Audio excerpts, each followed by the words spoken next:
Salut Raphaël Tiette. Salut Guillaume Desjardins. Merci d'être venu faire cette interview sur Rouge Vert Bleu. De rien. Donc tu as un profil particulier, c'est pour ça que je voulais t'interviewer, parce que tu es à la fois comédien, tu es passé aussi par auteur, réalisateur et producteur. Ouais. Et là tu es en train de monter, ou plutôt tu as monté une plateforme, ça fait 2 ans que tu bosses dessus, qui s'appelle Paper to Film. Exactement. Donc on va essayer de parler de tout ça. Ouais. Parce qu'à travers aussi le parcours, le parcours que tu as eu pour monter cette plateforme, tu as rencontré plein d'acteurs. Ouais. Tu m'as déjà parlé d'agences ou d'autres organismes. Il y a les syndicats, il y a les agents, mais voilà, c'est un écosystème assez compliqué. Ouais. Bon alors déjà, c'est quoi l'objectif de Paper to Film, cette plateforme? C'est-à-dire scénario, papier vers le film? Exactement. Alors scénario, c'est dans le sens large, parce qu'on travaille aussi bien, on va du court-métrage au long-métrage, en passant par la série, en passant par le documentaire, l'animation, télé, cinéma, web. Okay.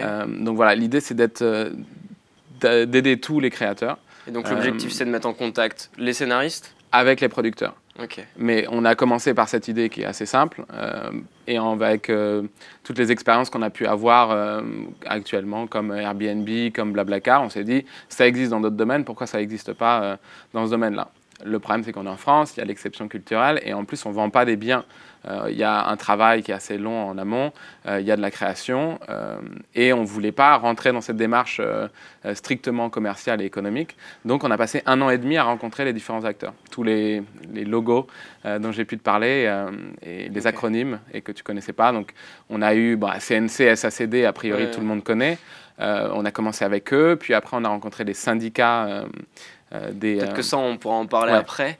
Mais alors du coup, comment fonctionne concrètement la plateforme? Concrètement, moi je suis un auteur, j'envoie mon projet. Quand c'est un court-métrage, j'envoie directement la continuité dialoguée avec une note d'intention et mon CV. Quand c'est une série, j'envoie la Bible, note d'intention, CV. Et quand c'est un documentaire, aussi le document de présentation. Et pour tout le reste, c'est un synopsis. Ça passe, ça arrive chez nous. Vous avez un accusé de réception en tant qu'auteur pour vraiment attester que les preuves nous ont été envoyées, donc c'est en toute sécurité.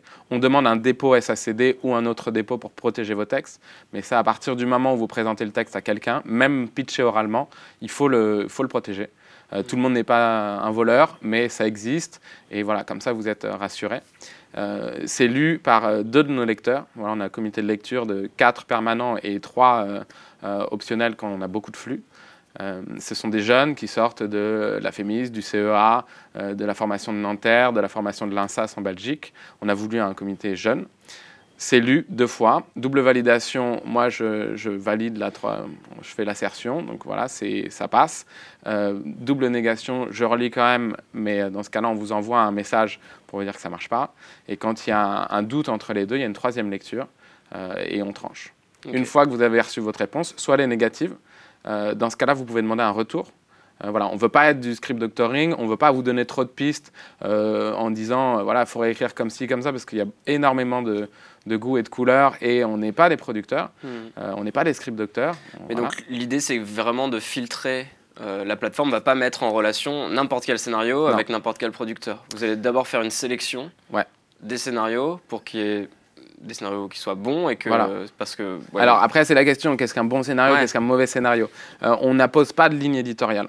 On n'est pas en train de dire on va devenir l'esprit unique de ce qui va se faire en France. Bien au contraire. On impose simplement un filtre au niveau du professionnalisme et de l'aboutissement. Donc c'est aussi bien par l'échange des mails qu'on peut avoir avec vous ou par les coups de téléphone si on a des questions, que par la qualité de l'écriture, de la mise en page, du sérieux du travail. Donc c'est ça vraiment qu'on va identifier. On sait très bien qu'aucun des films qu'on a sélectionnés va être tourné directement. Il y a toujours un travail avec le producteur, il y a toujours un travail avec le diffuseur de réécriture.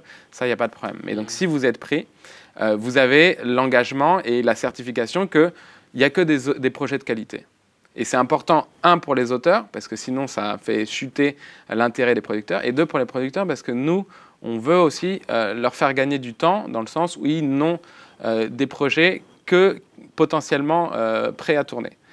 Et d'une autre manière, on demande par la suite aux auteurs sélectionnés de faire un résumé de leur synopsis, un résumé de leur note d'intention.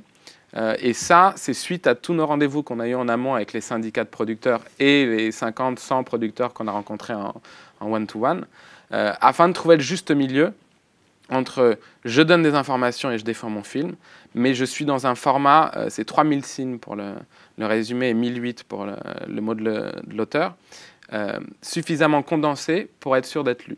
Parce qu'il y a un moment trop long, même si on a plus, et c'est très frustrant pour un auteur de couper, mais ils sont tous là en ouvre de main, et on a reçu toutes les pièces, donc tout est en ligne, tout est prêt, tout le monde a joué le jeu. Et les quelques pré-tests qu'on a fait avec les producteurs, ça marche bien. Donc le producteur, c'est ça auquel il a accès, c'est que tout d'un coup, tout est trié et il a un moteur de recherche où il peut chercher par catégorie, par format, par genre. Donc tout d'un coup, il se retrouve dans une sucrerie géante où il peut piocher les bonbons. Mais là, ce qui est intéressant, c'est qu'on a travaillé également donc, avec la guilde des scénaristes. C'est le syndicat qui défend les scénaristes. Okay. Et donc, eux, ils se sont dit non, on ne veut pas que tout le monde puisse accéder à tous les scénarios. Ce n'est pas un produit de consommation. Et on était d'accord avec ça. Et on a du coup travaillé ensemble. Et donc, les pièces de présentation, elles sont accessibles à tous les producteurs abonnés. Abonnés, on vérifie systématiquement qu'ils ont déjà produit, qu'ils ont un numéro de société. Donc, ce n'est pas accessible à tout le monde. Ce n'est pas non plus accessible aux autres auteurs. Et c'est une fois qu'ils ont lu ces pièces-là, s'ils sont intéressés, ils font une demande de lecture à l'auteur. Et c'est l'auteur... D'où le résumé. Voilà, c'est ça. Et c'est l'auteur qui reçoit la... Pardon. C'est l'auteur qui reçoit la demande et qui, après, va regarder sur l'annuaire en interne le producteur et va dire « Ok, j'ai envie de travailler avec lui, oui ou non. » Et j'accepte ou non ma lecture. Okay. Il n'y a pas de limite. Donc, on peut tout accepter, on peut tout refuser. Ce qui nous permet de travailler avec des jeunes scénaristes, avec des scénaristes beaucoup plus confirmés qui ne veulent pas être lus par tout le monde.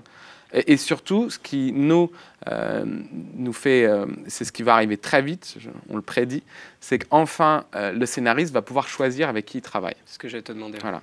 Est-ce qu'on peut cibler, dire je veux envoyer ce scénario à tel producteur et reçoit une notification? L'agent peut le faire, quand vous avez un agent. D'accord. Pour l'instant, dans les fonctionnalités, quand on est scénariste, juste le profil scénariste, on ne l'a pas encore mis en place. D'accord, donc il y a un troisième type de compte sur le site qui est agent. Agents, il y a même un quatrième qui sont les institutions, et c'est école, résidence et festival. Okay. Parce que l'idée aussi, c'est que donc, pour les agents, ce qu'on leur apporte... Alors attends, concrètement... c'est peut-être trop. Ouais. Non, mais c'est bien, c'est bien. Ouais. Concrètement, là, demain, la plateforme existe, je peux aller m'inscrire. Ouais. Est-ce que c'est payant pour moi? Comment ça se passe? Voilà. En tant qu'auteur. Moi, je suis auteur-réalisateur. Les auteurs, vu que voilà, moi, je suis un auteur, je sais ce que c'est la galère. Et puis, on ne voulait pas taxer les auteurs. Donc, c'est gratuit. Okay. Sans exclusivité et sans commission.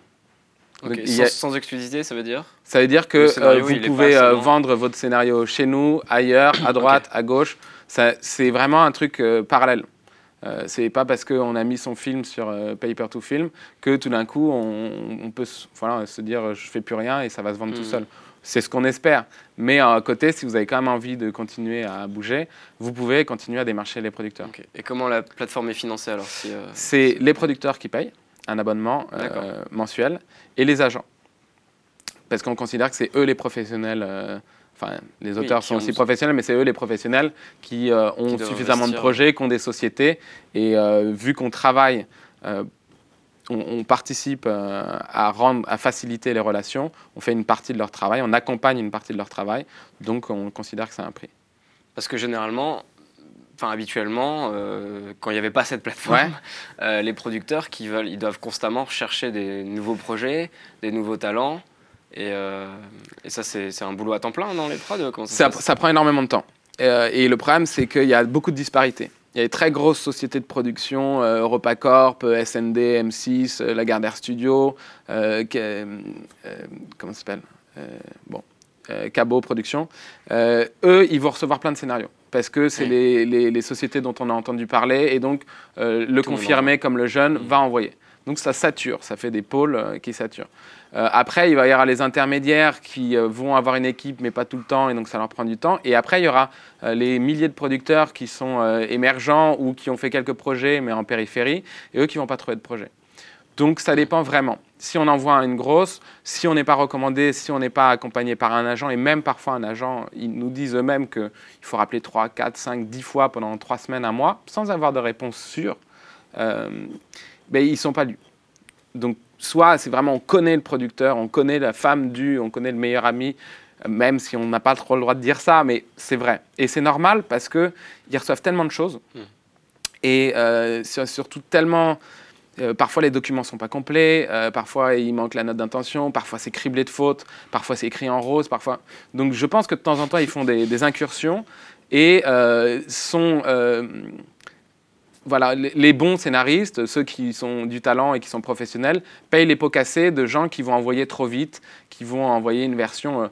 Nous, voilà, par exemple, on est des scénaristes, ils nous envoient un truc, puis 10 minutes après, ils nous renvoient un truc en disant je me suis trompé », puis une demi-heure après, ils nous renvoient un troisième truc. Nous, on est là pour ça. Et on comprend que voilà, on veut accompagner tout le monde et on est dédié au développement et à la lecture. Donc, ça ne nous pose pas de problème. Ce n'est pas une très bonne image et un très bon point de départ, sachez-le, mais ça ne nous pose pas de problème. Un producteur qui, à côté, développe un projet actuellement ou est en tournage sur un autre ou est en train de chercher des financements, il fait ça 2-3 fois et après, il ne le fait plus. Donc, voilà. Donc il va travailler avec les auteurs qu'il connaît déjà. Donc, il y a plein de petits microcosmes. Et il va travailler avec les auteurs qu'on lui a recommandés très chaudement, très chaleureusement. Et il va être sûr que ça va marcher. Parce que c'est aussi quelqu'un qui ne peut pas passer sa vie. Donc, ouais. T'allais dire donc, nous, l'idée, c'est de lui apporter un peu cette certification qu'on est professionnel, que les auteurs chez nous sont professionnels et qu'il n'y a pas de problème, ça va dérouler derrière. Donc c'est là, tu parlais d'agents, des agents, c'est donc du rôle des agents qui est plus connu pour les comédiens, mais en fait ça existe aussi pour les auteurs et réalisateurs. C'est quoi leur rôle habituellement ? Ça se compare un peu à celui des agents de comédiens. Après, c'est aussi rigolo parce que j'en ai rencontré pas mal et en plus le syndicat des agents, ils ont des visions très différentes. Il y en a qui expliquent noir sur blanc que leur boulot, c'est la signature contractuelle. Enfin, des contrats et assurer... Donc plus juridique alors. Voilà, c'est juridique, mais ils ne démarchent pas. Il y en a qui font il y a SE Talent Management, Solène Edouard, qui, elle, a tout de suite été hyper intéressée par ce qu'on faisait. Elle ça appelle son truc Talent Management parce qu'elle veut accompagner les auteurs dans leur quotidien. Et vraiment avoir un vrai soutien. Donc ça aussi, c'est pareil pour les auteurs. Sachez que c'est les auteurs, quand vous avez du talent, on vous court après. Vous n'en avez pas le sentiment parce que pour l'instant, il n'y a pas de vision globale. Tout est morcelé. Donc, un prod vous dit oui, vous foncez. Un agent vous dit oui, vous foncez. Il faut aussi regarder ce qu'il y a. Et ne pas être en demande systématique et dire écoute, j'ai du talent, j'ai l'air de vendre, j'ai l'air de... Ok, je peux avoir un peu confiance en moi. Je peux choisir avec qui je veux travailler et qui veut me représenter. Donc toi, tu aimerais inverser le rapport de force un peu. Complètement. C'est pour ça que... Voilà. Et c'est aussi, une fois qu'on a son projet en ligne, donc s'il est lu, ou même si notre page projet ou notre page profil, un prod vient nous lire, on a accès à toutes les statistiques. Et ça, on s'est beaucoup battu avec les syndicats parce qu'au début, ils ne voulaient pas que ça soit si limpide, parce qu'il y a quand même un milieu aujourd'hui assez opaque, on n'a jamais de réponse. Maintenant, on va pouvoir voir telle société de production est venue lire, tel agent, telle résidence. Et on aura donc les statistiques en permanence et en temps réel. De savoir combien de projets ils ont lus, combien ils en ont gardé non, de savoir moi sur ma page, c'est privé. Page auteur, okay. Voilà, moi sur ma page, j'ai mis un projet, je sais que ces sociétés de production, elles sont venues lire. D'accord. J'ai le jour, j'ai l'heure et je dis ok, lui il est venu voir. Même s'il n'a pas commandé le full scénario. Mais ça donne une indication, ça veut dire que cette société, elle en a pris conscience. Ça lui a pas plu pour diverses raisons. Peut-être qu'elle vous a repéré, peut-être. Et c'est aussi ça qui était hyper intéressant, c'est que on pense toujours en termes de projets, même nous là, je parle encore beaucoup de projets. Ils ont besoin énormément d'auteurs aussi, tout court. Alors, parce qu'il y a des prods qui développent leurs projets. Il y a des saisons 2, des saisons 3 de séries. Là, j'ai des copines qui sont scénaristes. Elles bossent pour Demain nous appartient sur TF1. Alors, ce n'est pas forcément le truc du siècle, mais c'est une quotidienne. Et eux, ils sont tout le temps en recherche d'auteurs. Et donc, le fait d'avoir aussi enfin un annuaire transversal de tous les scénaristes, toutes formations confondues, FEMIS, CEA, des gens qui ont fait des résidences, des gens qui ont gagné la Bourse Beaumarchais, des gens qui ont eu le CNC, tout d'un coup, les producteurs, ils vont aussi pouvoir piocher des auteurs. Et nous, ce qu'on veut mettre en place en deuxième temps, c'est que par rapport au projet qu'on a reçu des auteurs, on peut attribuer plus ou moins des aptitudes. C'est-à-dire que lui, systématiquement, sa dramaturgie, ses dialogues étaient hilarants, ses sujets sont tout le temps hyper pertinents, la construction de ses scènes sont particulièrement abouties. Et donc, lui attribuer ces qualificatifs-là. Et après, les prods, par le moteur de recherche, disent voilà, moi, j'ai besoin de quelqu'un qui va me refaire toute la dramaturgie d'une série, parce que l'Arche, elle ne tient pas la route. Le projet, il est génial, mais c'est trop faible. J'ai besoin d'un spécialiste en dramaturgie. Et donc c'est là, il faudra pim. Les qualificatifs, c'est l'équipe de Paper to Film qui les donne. Voilà, et ça va être en second temps, avec quand les auteurs nous auront envoyé 2, 3, 4 projets par tête, parce qu'on ne fait pas ça sur un projet, et on va en parler avec eux, on va en parler avec la guilde, parce que voilà, on veut avancer les choses, mais on ne veut pas faire n'importe quoi non plus. Donc ça, c'est les idées qu'on a. Ce qui plaît, par exemple, ce qui intéresse énormément les producteurs, c'est que tout d'un coup, de pouvoir se repérer et se dire, ok, moi j'ai besoin là d'un... Et ça, donc, en fait, c'est 50-50. Ils recherchent 50% de projets, 50% d'auteurs pour écrire sur des projets déjà existants. Okay. Donc, c'est aussi ça qui est hyper intéressant. C'est que ça se trouve, on va arriver avec le film de notre vie qu'on veut tourner et on va se retrouver à faire 3 séries et peut-être 4 autres films auxquels on ne s'attendait pas. Et le rôle des agents, alors, sur la plateforme? Le rôle des agents, c'est de justement notifier un producteur. Lisez le scénario de... Voilà, lui, il a le droit de faire ça, okay. Parce que, voilà, on considère que l'agent, c'est son métier, et que lui, il a l'habitude et il a déjà des liens avec les producteurs. Et donc, son rôle, c'est qu'il va pouvoir suivre donc, tous ces talents, parce qu'on dit talent, okay. dans ce milieu. Donc, il va pouvoir suivre tous ces talents et avoir donc, une vue transversale, donc c'est un outil assez intéressant pour lui. Et surtout, il va pouvoir, si vous lui donnez l'accord verbal, il va pouvoir répondre pour vous. Et il va même pouvoir créer un profil pour vous si, je sais pas, vous n'avez pas envie de vous occuper de ça, vous êtes débordé en ce moment, et il fait bon, « Ok, je te crée ton truc », vous validez en amont. Et comme ça, il continue son travail du quotidien et il a une représentation numérique plus étendue, sachant que voilà, on travaille avec toute la francophonie, donc c'est la France, c'est la Belgique, c'est la Suisse, c'est le Canada pour l'instant, et on veut agrandir ça. Mais voilà, il ne faut pas non plus tout bousculer tout de suite. Moi, par exemple, je suis un jeune producteur et je veux m'inscrire sur la plateforme parce que je veux trouver des nouveaux scénarios, des nouveaux talents. Ça me coûte combien, du coup? Ça te coûte 75 € sans engagement. Par mois, sans engagement, hors taxe. Tous les prix qu'on va donner, c'est hors taxe. Et tu auras accès donc, à tous les résumés et tous les mots de l'auteur, à tout l'annuaire des auteurs, et au moteur de recherche, donc quasiment toutes les fonctionnalités. Sauf que quand tu voudras lire l'intégralité du projet, et si l'auteur il accepte ta lecture, c'est décompté. Et ça sera parce que tu as un nombre limité. Tu as 10 crédits par mois. Et 10 crédits, on va dire que les documentaires et les courts-métrages, ça vaut 1 crédit. Et tout le reste, ça vaut 2 crédits. Donc que ça soit la série, le long-métrage, le téléfilm, le web. Donc il y a quand même une possibilité de lire, et surtout on a fait en sorte, on peut même avoir des extraits avoir accès, certains auteurs ont accepté de mettre des extraits de leur continuité dialoguée. Donc l'idée il y a suffisamment de clés pour définir. Alors je ne dis pas que tout le monde doit prendre les 75 €. Parce qu'il y a une autre solution. Parce que sinon on ne vivra jamais. Mais voilà, ça montre notre volonté. C'est la première offre en vrai. De ne pas être agressif. Et l'autre, c'est 250. D'accord, par mois. Par mois, hors taxe, avec au lancement, là, donc à partir de demain, pour les 50 premiers producteurs, ça sera 1 500 € l'année, donc au lieu de 3 000. Pour les 50 à 100, ça sera 2 000 l'année, et après, ça sera 2 500 tout le temps. Donc on fait quand même, si on prend l'année, c'est moins cher. Et l'avantage de 250, c'est ça, bien sûr. L'avantage de 250, c'est que on n'est pas limité, donc on peut faire autant de demandes de lecture qu'on veut. Donc ça reste plus aux grosses boîtes qui peuvent justement... Aux grosses boîtes où vu que les forfaits sont sans engagement, on peut aussi sauter d'un à l'autre. Par exemple, tout d'un coup, j'ai 2 mois et je n'ai pas de film et j'ai rien à me mettre sous la dent. Et je peux prendre ça pendant 1-2 mois, je trouve, et puis je repasse à 75 ou j'arrête mon forfait. Et si tu arrêtes ton forfait, ta page disparaît du site? C'est une bonne question. Je sais même pas comment. Les auteurs peuvent plus te contacter? Non, de toute façon, les auteurs peuvent pas te contacter de base. Non, parce que nous, que les agents. Parce que le cas, c'est pas encore présenté, mais effectivement, c'est une bonne question. On le saura dans. Non, j'espère qu'on le saura jamais. Comment ça? Que personne ne se désabonnera. Mais voilà, mais c'est possible. Voilà, l'idée, c'était pas d'agresser. Et donc à 250, le vrai avantage, c'est qu'on a accès aux films en priorité. C'est-à-dire que là, aujourd'hui, on a une base de 100 scénarios. Et tous les mois, on apporte entre 20 et 40 nouveaux scénarios. Et ceux qui sont à 75, ils vont avoir accès à ces nouveaux scénarios un mois après ceux qui sont à 250.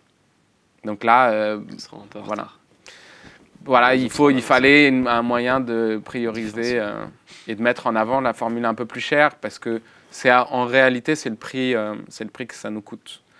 Parce que voilà, il y a beaucoup de lectures et un investissement fort. Mais par contre, voilà. Donc ça veut dire que les prods vont payer pour lire nos scénarios?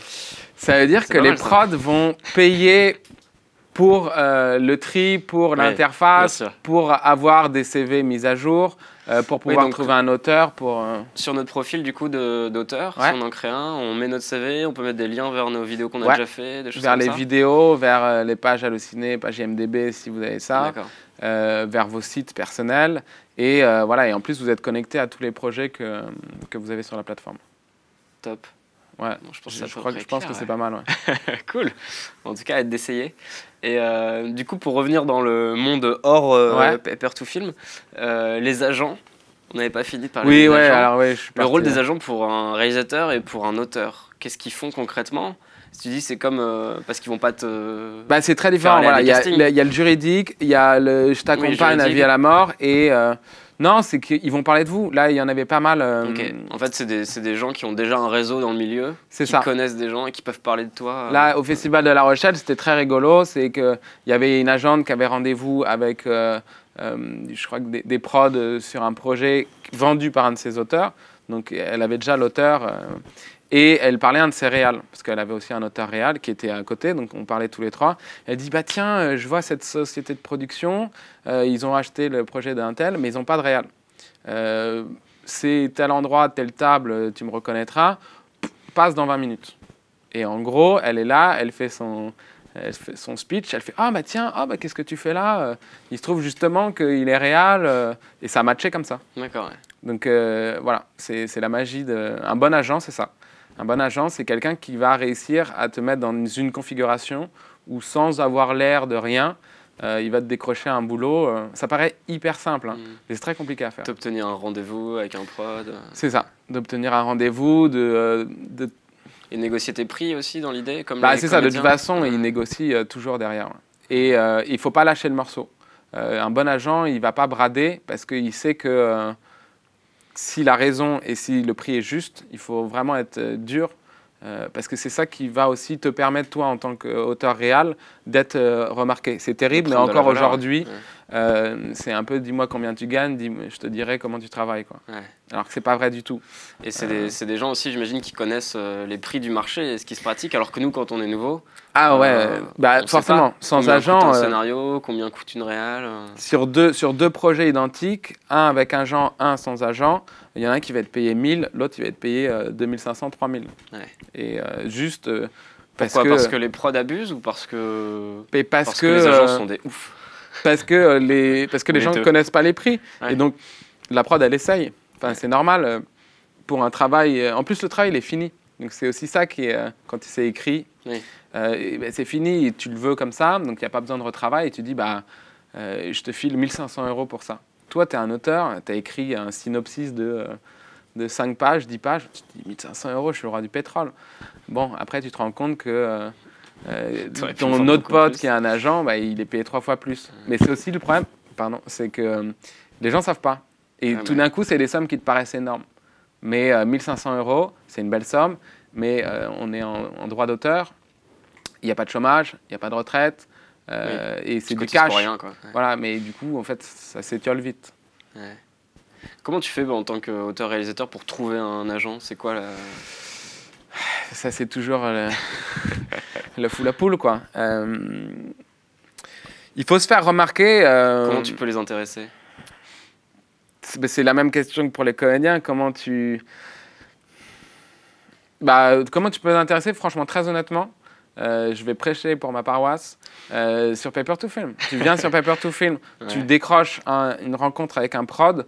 80% des scénaristes et des auteurs réels que je connais qui ont un agent, c'est qu'en fait, ils sont arrivés voir l'agent en disant j'ai une prod qui veut m'acheter ça, comment on fait? Et l'agent, il fait ah oui, bon, écoute, j'adore ce que tu fais. Et du coup, ça part. Et en fait, que tu as déjà décroché un truc qui vont s'intéresser à toi, quoi. C'est genre, tu as été validé. Il y a de la... c'est pas par l'argent, mais ça veut dire qu'il y a des professionnels du milieu qui ont reconnu ton travail. Donc, c'est intéressant pour l'agent de te représenter. Mais c'est vrai que débarquer, même avec une super bande démo ou avec des super textes, ils ne sont pas vraiment en recherche, là, tous ceux que j'ai croisés. Si, de filles. Y a si on est une fille, en tant qu'auteur et auteur réel, oui, parce qu'il y a énormément de choses qui ont été mises en place. Il y a eu énormément d'études du CNC où la représentation des femmes sur les plateaux de télévision, sur les plateaux de cinéma, que ce soit au poste technique ou en écriture, est vraiment, encore une fois, inférieure, alors qu'il n'y a aucune raison. Et du coup, il y a un vrai engouement si on est une bonne auteure. Là, on peut aller démarcher des agents. Mais c'est vrai que pour un mec, pour l'instant, c'est un peu de discrimination positive, mais ça fait du bien, ça va rafraîchir tout ça. Donc aujourd'hui, pour avoir un agent, le plus simple, c'est d'avoir un prod sur un projet. Et le plus simple pour avoir un prod sur un projet, c'est de passer par Paper to Film, quoi. Oui, parce que traditionnellement, donc, comme tu dis, il faut normalement envoyer son scénario à un prod, on ne sait pas s'il va être lu.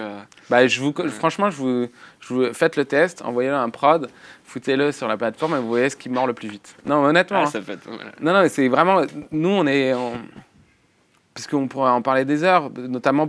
C'est pour convaincre les prods et les agents, on les a convaincus alors que c'est des professionnels qui vont payer. Pour convaincre les auteurs, parfois, je leur dis, essayez. Enfin, franchement... Et donc tu t'es confronté, ça qui est intéressant, c'est pendant tout ce parcours pour monter cette plateforme, tu as dû rencontrer plein de gens, et essayer de convaincre tous ces gens-là qu'il faut aller. Tu peux nous raconter un peu, genre qui t'a rencontré, qui a approuvé le projet Alors il y en a, le CNC, je ne sais pas si je peux faire du name dropping, mais la responsable des auteurs du CNC m'a tout de suite accompagné. Parce que c'est intéressant, parce qu'elle a tout de suite compris qu'on avait une démarche positive et qu'on ne voulait pas... Voilà, le but du jeu, c'est on a préparé pendant 1 an et demi, et ce n'était pas de tout casser en disant on change tout, le système ne marche pas. C'était de comprendre ce dont chacun avait besoin et les pièces manquantes. Donc, ce qu'on a le plus entendu, c'était vous n'aurez jamais d'auteur qui vous envoie un projet sur Internet. Ah oui. Je pense que c'était par rapport à la protection des œuvres. Oui, c'est ça, parce qu'il y a une paranoïa qu'on va être volé, et qu'il n'y a pas de sécurité. Je pense que c'était vrai il y a 5-6 ans, mais aujourd'hui, on fait tellement de choses sur Internet, on envoie, voilà. Donc je pense que c'était... Donc on a beaucoup entendu ça, une fois qu'on a eu ça, on nous a dit les auteurs n'enverront jamais leurs pièces complémentaires, il va y avoir des problèmes, il n'y aura jamais les bons documents. Ça s'est passé nickel. Parce qu'il y a déjà aujourd'hui des auteurs référencés en fait sur la plateforme. On a 100 auteurs référencés sur la plateforme, et derrière nous en stock, désolé vous n'êtes pas du stock, en déjà prêt, mais qu'on va mettre au fur et à mesure pour avoir le renouvellement nécessaire, on en a une 60aine. Donc ce qui nous assure, si jamais tout d'un coup il y a une pénurie de scénarios, voilà, ce qui n'arrive pas parce que ça ne fait qu'augmenter, et en plus avec l'ouverture, on attend encore plus de scénarios, ça nous permet de tenir et d'avoir ce renouvellement. Et donc voilà, et après on nous a dit vous n'aurez pas de producteur. Pas de producteur. Là, avant l'ouverture, dans les 3 dernières semaines, on en a rencontré plusieurs. Tout d'un coup, ils se sont tous réveillés, comme des petits champignons, en se disant « Ah mais attends, ça va ouvrir, j'en ai entendu parler. » Et même des gens qu'on a démarchés il y a 6 mois et qui ne nous avaient jamais répondu, tout d'un coup, hop, tout le monde s'était préinscrit sur la plateforme. Donc assez magique. Alors là, on va voir comment des gros ou des petits producteurs, il y a de tout. Il y a vraiment de tout. Ouais. On a topé les très gros parce que pour eux c'est intéressant, c'est de la veille, et c'était une clopinette, l'abonnement. Et on voulait aussi, parce que nous ce qui nous intéresse c'est le matching. C'est que la bonne personne rencontre la bonne personne pour développer le projet. Que ce soit le projet qui soit au centre, pas les réseaux. Et c'était pas du tout la question initiale de qu'est-ce qu'on a rencontré, mais c'est pas grave. J'avais dit que je ne rentrais pas en tunnel. Shit. C'est le matching. Parce que là, techniquement, voilà, si on revient à faites le test sur l'un et sur l'autre, sur la plateforme et en réel, on va pas envoyer un scénario à un prod toulousain. Il y en a des prods toulousains, hein. On les a rencontrés, il y en a partout dans la France, mais on pense Paris. Donc c'est vrai que c'est très concentré. Ouais. Alors que sur cette plateforme, ça peut être peut-être un prod belge qui est le mec exactement dédié à ce projet-là, qui a une expertise de ouf, qui a tous les contacts qu'il faut, techniques, institutionnels. C'est vrai que comme tu disais tout à l'heure, quand on débute, s'il y a un premier prod qui dit OK, on est en mode OK, on y va. On va pas se dire ah mais si on est intéressant, ça veut dire qu'on peut en intéresser d'autres qui seraient peut-être plus appropriés à mon projet. Donc pourquoi je me bloque avec lui alors qu'il y a peut-être d'autres, mais je sais pas comment les rencontrer. Alors que là, l'idée, c'est pour vraiment. Et en plus, quand on jette avec le premier venu, honnêtement, nous, on a pas mal d'auteurs qui sont revenus vers nous après des expériences avec des prods, tout seul. Ça se fait pas. Ça se fait pas parce que ça se fait, on va gagner 1000, 1500 balles, mais on va réécrire 5, 6, 7 fois son projet, qui va finalement pourrir dans un placard parce que c'était une grosse société de prod et en fait, ils chopent plein de jeunes. C'est pas mauvais, hein, ils ont raison, tu vois, ils donnent de l'argent pour faire du développement. Mais en fait, ils ne peuvent pas accompagner tout le monde. Donc parfois, il vaut mieux une jeune société de prod avec des gens qui sont vraiment motivés sur ton projet, qui ont peut-être un peu moins de contacts, mais qui vont se battre, plutôt que passer systématiquement par un mastodonte qui, bah ouais, soit tu es emporté tout en haut, ou soit tu es brassé avec les cailloux, quoi. Voilà. Et donc, dans tous les gens qu'on a rencontrés, il y a eu les différents syndicats de producteurs. Et ça, c'était très intéressant. On a fait beaucoup de réunions avec eux pour préparer et pour savoir exactement composer la page. Voilà, qu'est-ce qu'ils voulaient comme information, qu'est-ce qu'ils ne voulaient pas donner comme information.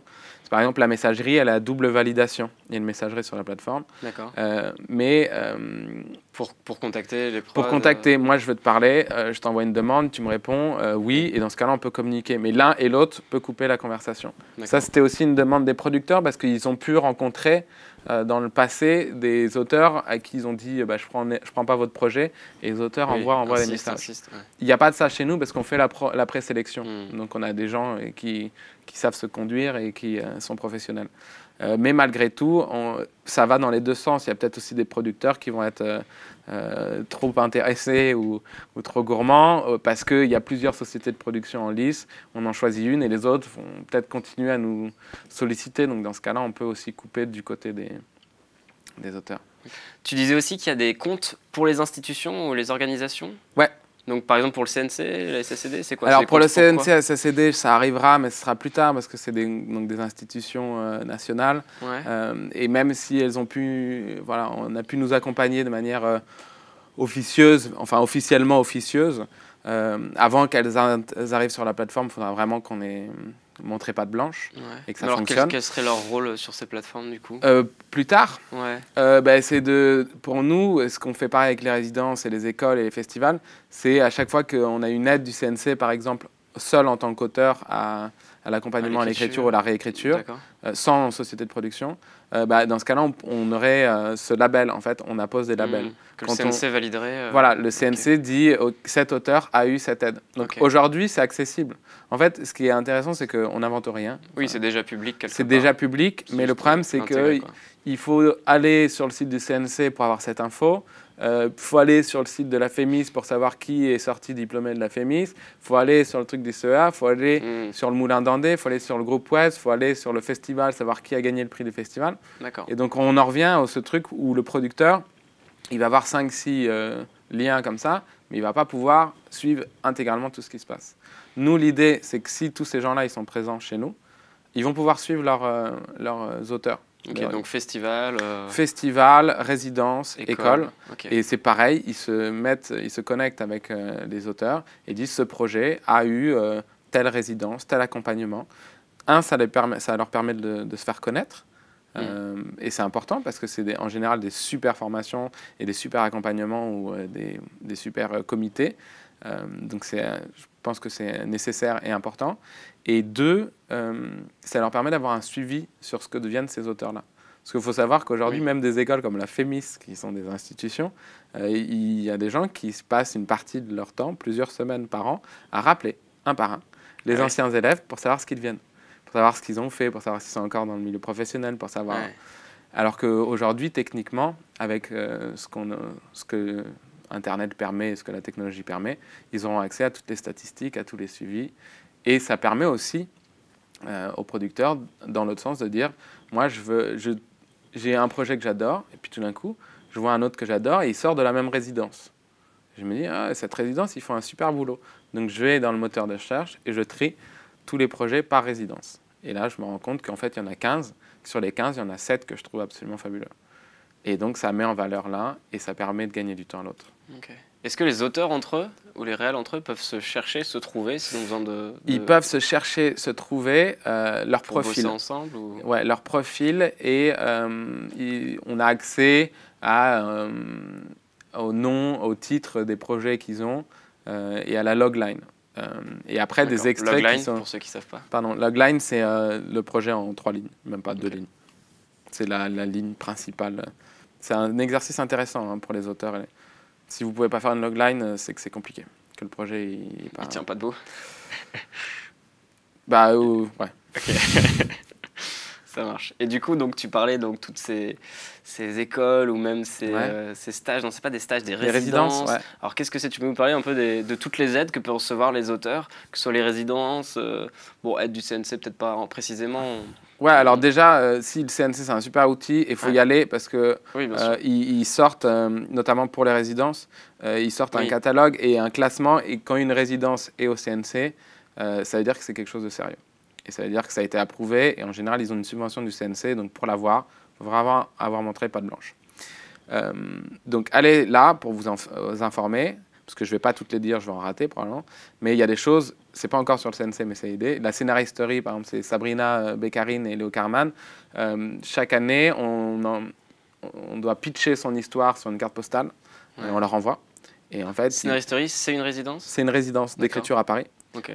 Faut savoir que 95% des résidences, c'est gratuit. Okay. Les bonnes. Si on vous demande de payer, de faire... ça peut être super, mais il y a des choses gratuites en France qui sont déjà très bien. Donc après, vous pouvez toujours payer tout ce que vous voulez, mais voilà.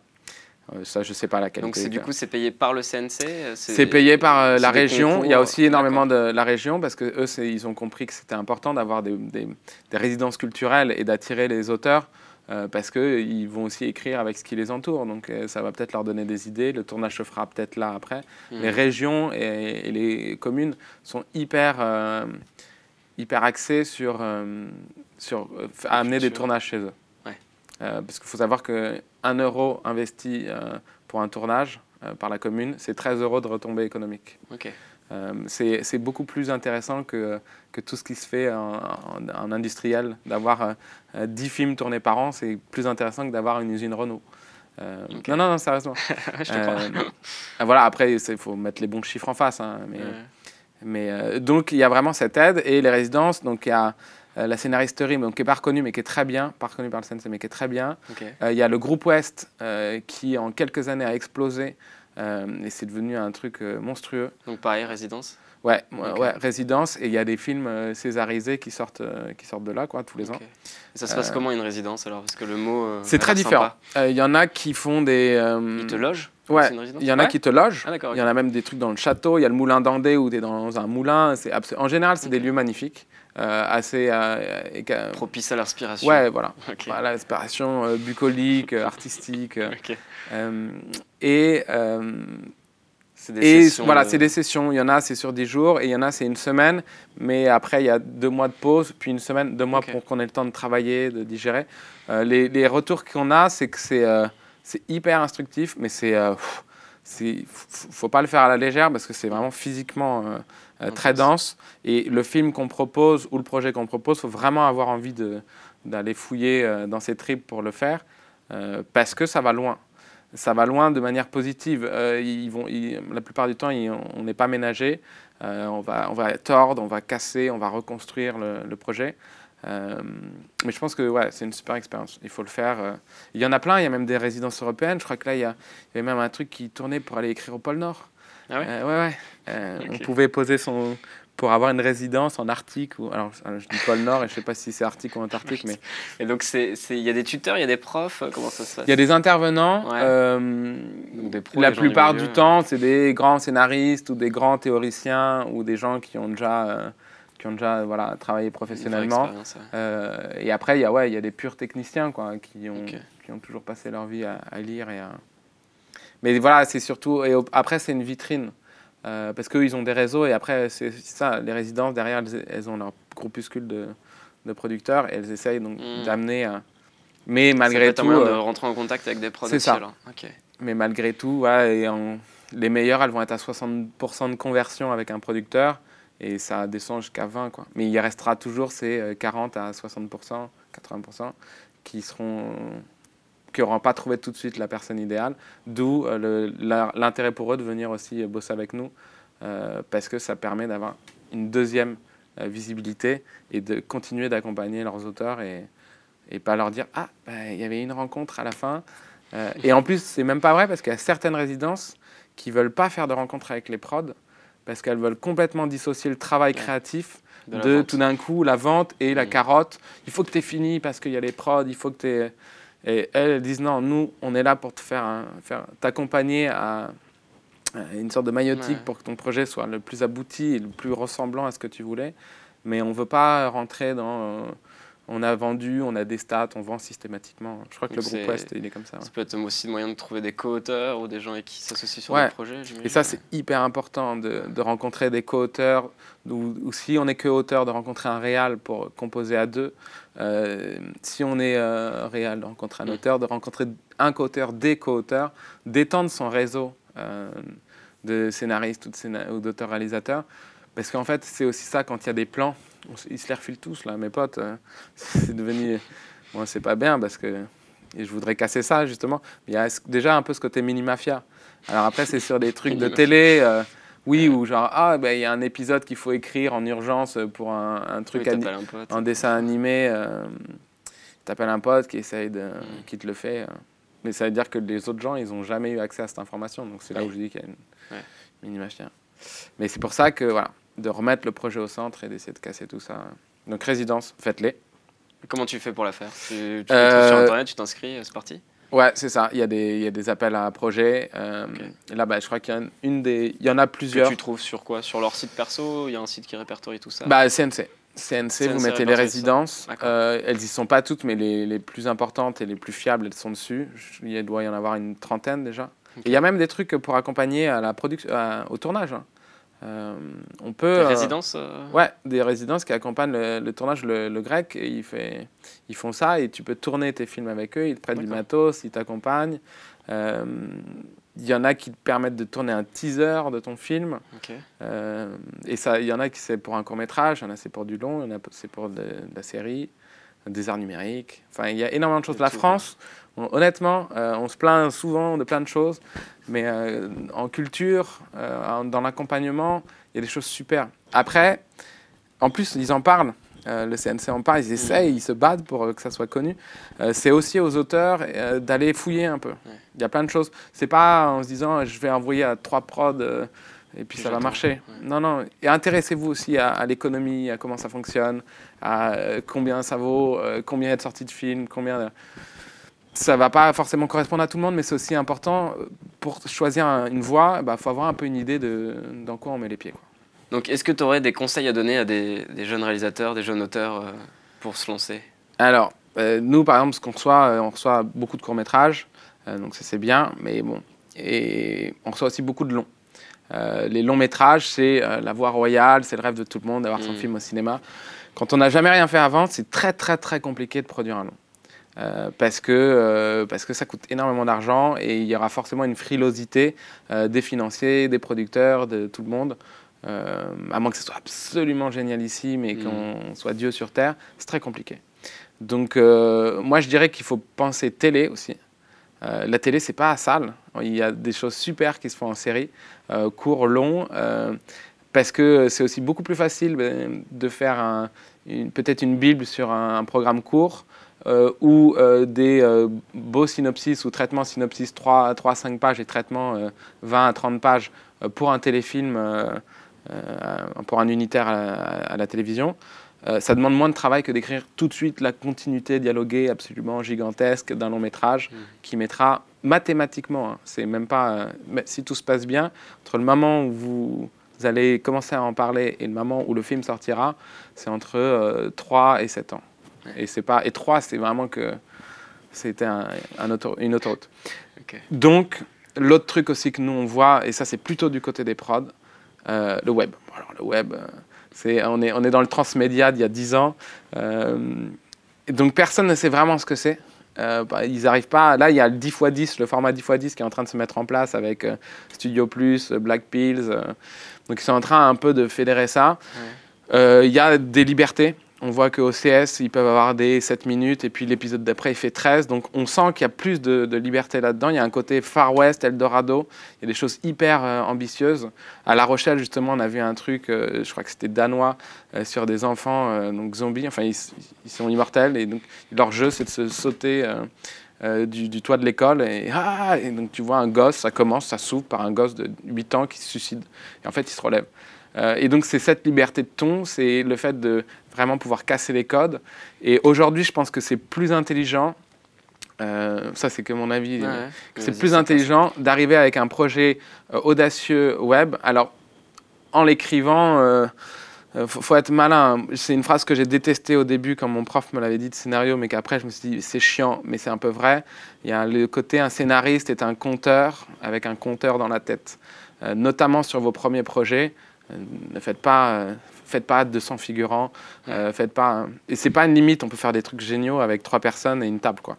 C'est-à-dire, écrivons des choses qui ne soient pas trop chères à tourner pour être produisables. C'est même pas trop cher, mais des trucs qui soient efficaces et que vous allez pouvoir maîtriser. Parce que si c'est votre premier tournage, et toi, tu peux en témoigner, tu commences pas tout d'un coup à faire le lanceur d'alerte pour ta première expérience, tu vois. Il y a beaucoup de décors, il y a des trucs différents, c'est compliqué. Donc faites un projet ambitieux web, parce que voilà. Donc tu conseillerais de commencer par des formats courts. Ouais, alors après, court ou pas court, ça peut être 5, 10, 20 et même une demi-heure, tu vois, et ça dépend. Et faites vraiment des images et après, allez démarcher les prods avec ça. Et je pense que ça peut marcher. Parce que du coup, tu te rends compte un peu des tendances, des formats qui sont recherchés beaucoup en priorité. Là, les séries à fond. Séries à fond. Donc quel format? Tu peux nous dire un peu toutes les cases alors, que les prods ou que les diffuseurs ont? Là, il y a beaucoup de 52 et en France, on est encore dans le 52 dramatique. Donc 52 minutes. En général, mini-série parce qu'on ne veut pas trop mettre de thunes non plus. Donc 3 x 52 3 ou 6. D'accord. Et même, je crois qu'on a aussi des 3 x 90 maintenant. Okay.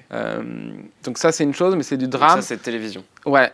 Là, je pense que c'est en train de se basculer et ça va revenir, ou ça va revenir tout simplement en France, le 26 minutes. Ouais. Donc comédie. Ils sont, tout ce qui est comédie... Comme H. Ouais. Et ça, c'était génial. Donc on va revenir à ça. Et même pareil, dans les longs métrages ou dans les téléfilms, plus long métrage, de la comédie. Ils veulent absolument de la comédie. Mais après, ça peut être hyper intelligent, une comédie. Et on peut toucher à plein. Et c'est très dur à écrire. Et les 26 minutes que tu dis qui vont sûrement redevenir à la mode en France, c'est diffusion quoi? Télé? Ouais, télé. Web? Web, c'est compliqué. Le web, je pense que ce qui va émerger, c'est le 10x10 à fond. Mais à mon avis, si on est avec un prod et un diffuseur intelligent, il y aura une tolérance. Oui, il ne sera pas à 10 minutes pour entrer dans une case avec des pubs. Une fois moins, une fois plus. D'accord. Et après, je pense qu'on va aussi voir émerger des trucs plus libres encore. Mais il y a du 13 qui commence à sortir. Mais voilà, je pense que pour l'instant, c'est en dessous du 20 sur le web. Mais voilà, mieux vaut écrire du web malin, intelligemment et faire 100 000, 200 000, 300 000 vues plutôt que s'obstiner à vouloir vendre son long qui, de toute façon, va être très compliqué à produire. Revenir avec son long quand on a 300 000 vues sur Internet, je ne dis pas que c'est une partie de plaisir, je dis que a priori, le producteur, il va prendre le temps de lire. D'accord, donc tu conseillerais de faire des cours et de les diffuser soi-même sur Internet, sur YouTube, sur ce que tu veux? Bah, c'est compliqué parce que moi, je suis en même temps en défense des auteurs-créateurs, donc je ne peux pas vous dire, payez, prenez de votre temps, payez votre tournage, payez votre truc et faites tout. Et une fois que vous avez tout fait et que vous êtes incroyable, on va venir vous chercher. Non, je dirais, écrivez des super projets web. Envoyez-les nous. Sur Paper to Film? Bien sûr. C'est maladif, mais honnêtement, c'est fait avec sincérité. C'est pour ça que c'est 3 ans de boulot. Je me suis dit, pourquoi je fais ça? Je ne serais pas là si... Je trouve ça trop bien. Non, mais c'est dramatique. Franchement, je me fatigue des fois, ce côté VRP. Je suis très sympa au quotidien. Parce qu'en plus, ce qui est trop bien, c'est que tu as un vrai parcours de comédien, auteur, réel, donc j'ai galéré, j'ai fait tout ça. T'es passé par là et même prod. Ouais, et donc du coup, c'est pour pas reproduire ça. Ouais. Et pour changer. Et surtout, pourquoi? Faire évoluer un peu pourquoi? le système, parce que j'en ai marre de voir systématiquement, naturellement, des films ricains, des séries ricaines en me disant c'est 100 fois mieux. Ouais. J'en ai marre de me dire qu'en France, on n'a que des choses répétitives, que l'humour, c'est pas mon humour et que c'est hyper lourd et je pense pas, je suis certain qu'on a 100 fois les talents, les auteurs, mais c'est qu'ils sont pas identifiés ou ils sont pas mis à la bonne place ou ils sont noyés dans d'autres choses. Et le but est vraiment de sortir ça, de dire voilà, on est français, on est francophone, pardon, parce que c'est pour tous les cocorico, merde, francophone, et on peut faire des trucs de dingue, mais à un moment, il faut que ça soit plus lisible et qu'on puisse travailler tous ensemble. Et pas que des petits groupes qui sont déjà installés. Et merci Raphaël Thiette. De rien. Donc ce qu'on fait, c'est que demain, on va sur Paper to Film. On s'inscrit en tant qu'auteur. C'est ça. On envoie notre scénario. Ouais. Si on a un, on peut s'inscrire même sans scénario. On ne sera pas validé. Non, on est obligé d'avoir un scénario pour la première fois parce que sinon on peut pas savoir si vous êtes géniaux ou pas. Ok. Bon, merci Raphaël. Et de rien. Salut.